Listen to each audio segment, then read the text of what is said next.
Oo po. Proud sugar mama. Baklang-bakla to. Actually, bakla din ako magmahal.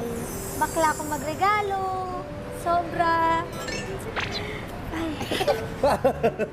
Bigla siyang nahiya. Biglang may na-realize, my God, parang mahal yung nabigay. Ay, mahal po talaga. Ano yung pinakamahal mong nabigay sa jowa? Siguro maabot milyon. Kaya naman, ano yung pinakamahal ng regalong nabigay mo sa iyong significant other?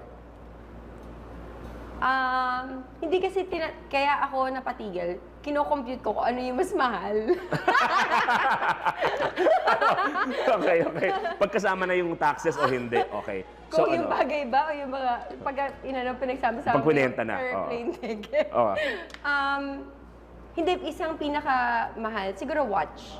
Watch. Si Kim, ano yung pinakagalanting na i-regalo niya? Madami din, madami sobra.